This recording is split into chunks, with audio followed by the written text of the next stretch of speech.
근데 상당히 잘하고 있습니다. 앞으로 우리나라 정치에 대해서 한 말씀만 드리자면은, 제가 여러분들한테 그 터닝 포인트, 넷플릭스의 터닝 포인트, 베트남 워 터닝 포인트 월남전, 이렇게 우리말로는 돼 있는데, 터닝 포인트라는 말이 정말 미국 사회가, 물론 그 처음부터 뭐 흑인 문제부터 인디안 학살, 사람이 없었던 데가 아니라 그거는 인디안이 엄연히 자기들 세계를 꾸미고 살았던 지역을 가서 약탈한 거니까, 처음에는 다 인디안들이 도와줘서 정착한 건데, 내가 살았던 그 보스턴에 보면 그 플리무스 그 정착지 그런 게 다 이렇게 그대로 보여주거든요. 메이플라워 그 도착했던 그 메이플라워도 그대로 재현돼 있고. 그런데 미국이 그렇게 하여튼 정착을 하면서 그 많은 세월을 거쳤지만은 대체적으로 20세기, 그러니까 20세기라는 게 정확하게 말하면 제1차 세계대전과 제2차 세계대전이 20세기죠. 어떤 면에서 2차 대전 때까지만 해도 미국의 이미지가 세계사적인 이미지가 나쁘진 않았단 말이에요. 해방군이고 유럽의 어떠한 전쟁에 상당히 필요한 존재.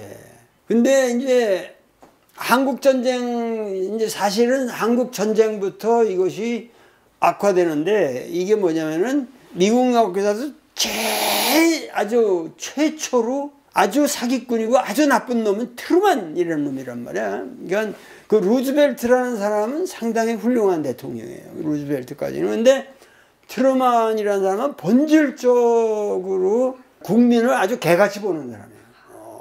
원자탄을 만든 오펜하이머라는 영화 제목이 오펜하이머였던가?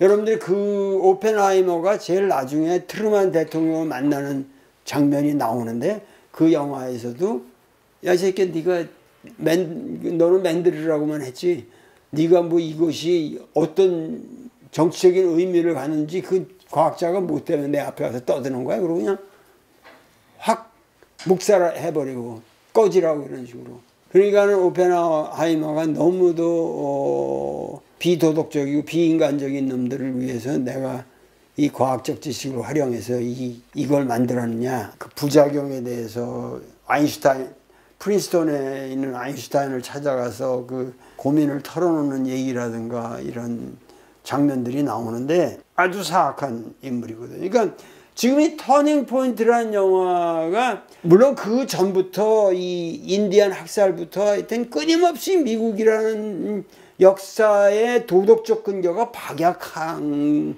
건 사실이지만은, 트루만의 등장 이전까지만 해도 그 어느 정도 그 세계사적인 이 도덕성이 있었단 말이에요. 있었는데, 그것이 트루만 대통령의 소위 트루만 독트린이라는 걸로 인해 가지고 완전히 냉전 체제를 굳히고 완전히 세계 모든 역사를 양 진영의 대립으로 보게 만들고, 거기서 이제 빨갱이라는 개념이 기본적으로 트루만에서 나오는 거예요. 트루만에서. 그러니까 그 우리나라의 소위 4.3 민중항쟁이라고 하는 게, 5.18은 민중항쟁이라고 그러지만 아직도 4.3을 갖다가 민중항쟁을 안 부르는데 이게 유감이에요. 예. 제주 4.3 사태니 뭐 사건이니 이렇게 부르는데, 사실은 그것도 똑같이 민중항쟁으로 불러야 되고, 4.3 민중항쟁으로 불러야 되고, 제주 4.3 항쟁이야말로 세계사적인 냉전의 출발이란 말이에요. 그러니까 그걸로 인해서 사실은 여순 민중항쟁이라는 게 터지게 되고, 그러면서 이제 소위 말해서 한국전쟁이라는 게 나오는 거예요. 그러니까 제가 쓴 그 책이 우린 너무 몰랐다라는 이 책을 아직도 안 보신 분은 한번 꼭 보실만 한데, 이거는 뭐 시대의 베스트셀러고 국가에서도 반드시 읽어야 할 책으로 장려가 돼가지고 큰 글씨 에디션이 여러 가지가 됐습니다. 근데 내가 얘기하는 거는 4.3 이 제주 민중항쟁이라고 하는 이 사태로부터 사실은 진정한 의미에서 이제 냉전 구도가 시작되는 겁니다. 그러니까 어떤 의미로 제가 이제 동아시아 30년 전쟁이라는 개념을 썼지만은 한국 전쟁의 그런 내면적인 요소가 모두 극대화되는 세계사적 사건이 월남전이란 말이에요.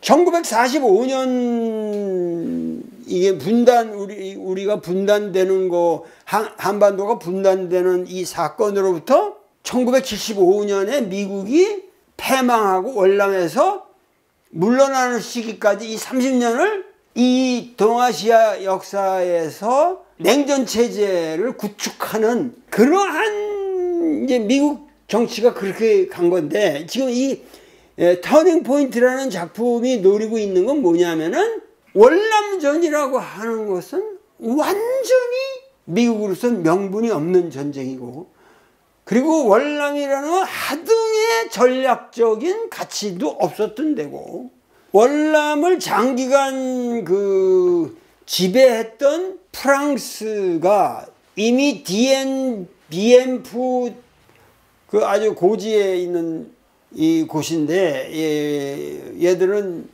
상상을 못한 거죠. 이 대포를 그냥 밤에 이 고지로 올려가지고 거기서 그냥 쏴대는 해주고 프랑스의 이 어마어마한 군대가 전멸을 해버리잖아요. 그러니까 그건 사실 미국이랑 아무 관계 없는 건데, 그리고 이제 불란서는 가고 그 월남은 월남대로 조정이 되면 되는 건데, 그걸 구태여 미국이 서방이 그렇게 그걸 포기할 수는 없다. 그러면서 도미노 시오리라는 거 하나밖에 없는 거예요.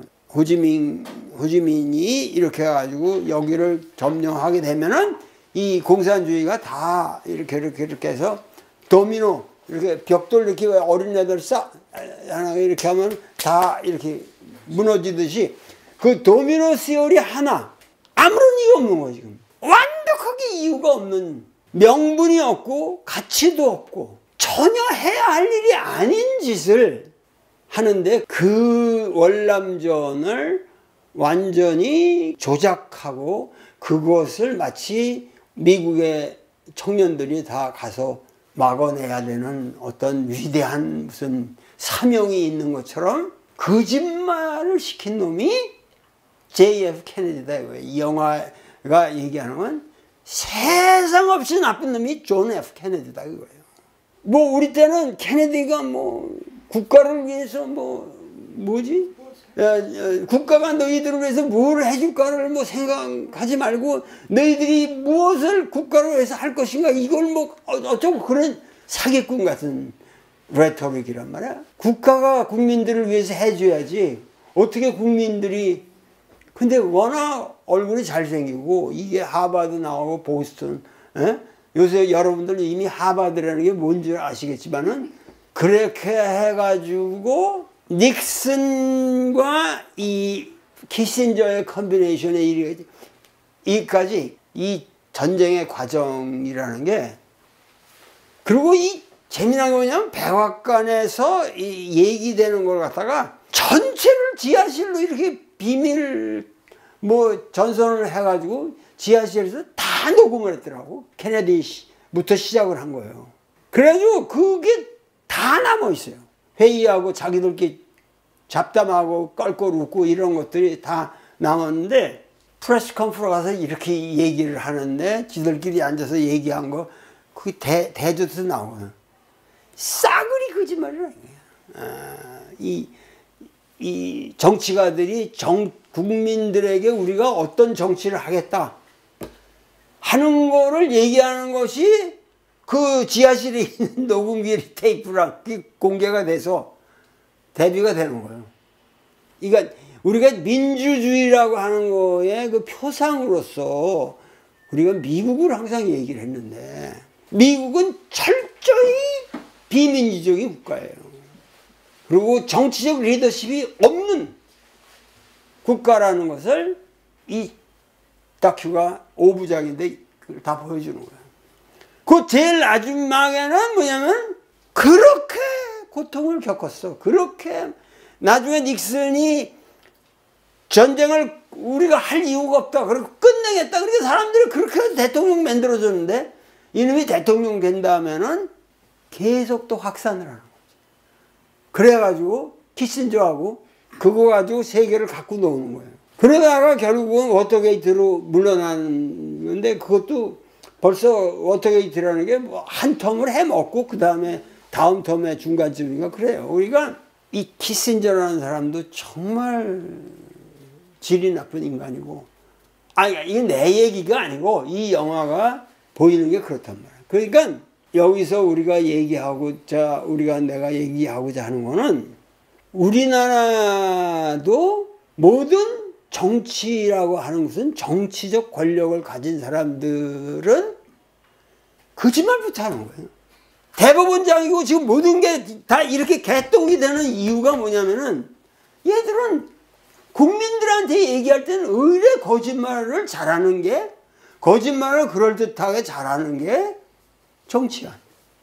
뭐 그 전부터 내려오겠지만은 사실은 뭐 우리 이 고종 같은 사람들부터 순거짓말로 국민들을 속여오면서 조선 왕조를 멸망시킨 거 아니에요. 을사늑약이고 모든 게 다 거짓말로 되는 거예요.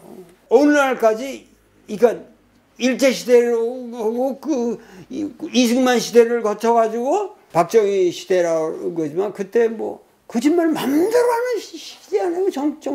정치하는 사람들이 거짓말 맘대로 하는 거 아니에요. 그러니까 국민들도 의뢰 다 정치하는 놈들 다 그래요. 그리고 뭐 거짓말 맨날 하는 놈들이 이러고 우리가 사실은 여태까지 온 거예요. 그러니까는 요번 나는 이재명이 이제 대통령이 된다. 여기 6월 3일 날 결판이 나는데 거기까지 지금 기다리는 것도 사실은 가슴이 졸이지만은 국민들의 입장에서 이재명한테 요구하는 건 딱 하나예요. 거짓말하는 정치는 이제 하지 마라. 그거만 끝납니다. 사실은 새 나라라고 그러고 우리가 우리나라의 정치를 가지고 다시 얘기한다면 거짓말만 하지 마라. 지금 윤석열이도 싸구리 거짓말이잖아요. 나와서 얘기를 하는 것도 싸구리. 아까 이런 말을 하면 난 이런 말 한 적 없다고. 그냥 거짓말 하는 건 모든 게 다 거짓말이잖아요. 이 거짓말 하는 정치만은 좀 이제, 근데 그게 어렵죠. 대법원장 새끼부터 싸구리 거짓말 하는 새끼들이니까. 싸구리 거짓말로 재판 내리고 판결 내리고 지금도 떳떳하게 이 새끼.